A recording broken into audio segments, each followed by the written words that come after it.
never find it at all.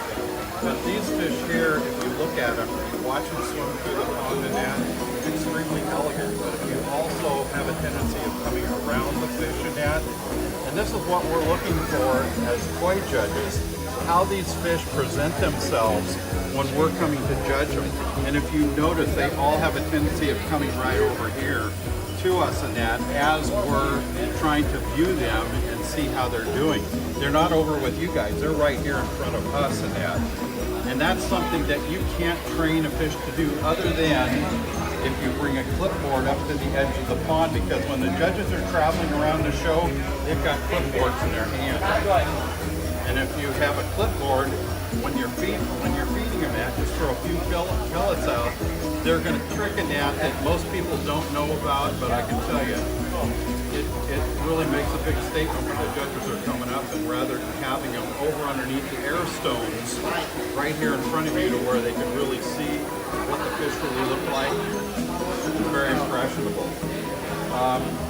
The Ginrin Kohaku is the grand champion of the show. It has everything going for it.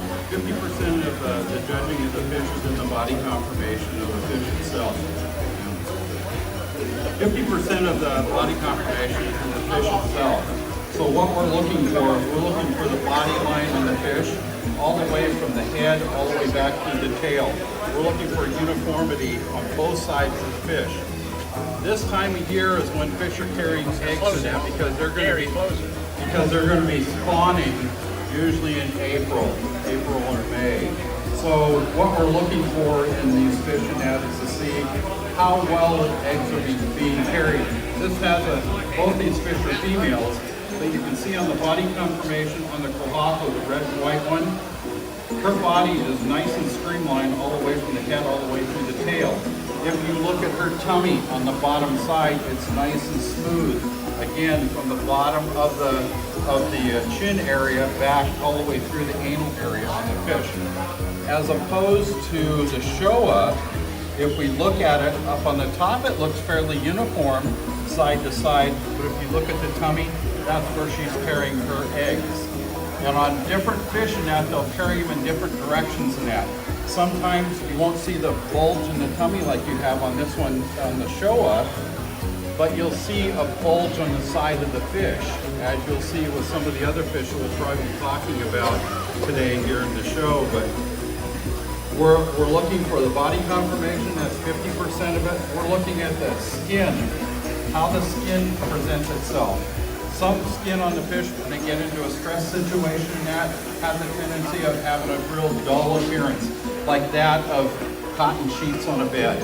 Has a real dull appearance, as compared to satin sheets would have that real beautiful sheen to them. How the colors present themselves. This one here is a white-based fish with a red color pattern on it. So we're looking at how clean that white is on the head of the fish, which is really going to show itself all the way through the tail of the fish. We're looking at how clean that white is. When the red has a tendency of thickening up a little bit more on the head than it will the scales on the fish. So what we want to see is we want to see the uniformity on the head of the fish all the way through that tail area of the fish. Because as it starts going from the cartilage area on top of the head to the scale, real good quality red is going to hold up all the way from the front to the back. That's what this one here is presenting. Now we have another factor in this fish here, the Ginrin scales. We're judging Ginrin on this fish first in that. So we have to look at those scales, and do they line up equally all the way from the head of the fish all the way to the tail?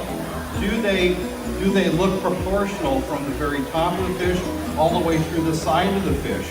And you'll see this one here is number one in all those categories in that. So that's why this fish placed above all the other fish in the show, and we were able to give this fish, award this fish, Grand Champion Award. She's beautiful.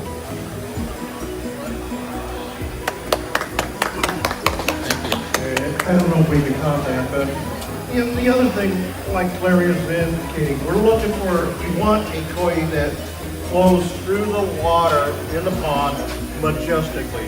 And that's what this one does. She goes, look at her, coming over to me saying, I'm the one. You need not go any further. I'm the most majestic koi in this pond. And when Larry was talking about gingling, that's the sparkly scale. Talk about bling today. That's something that's a real big key word, key factor. This Bling. fish has bling.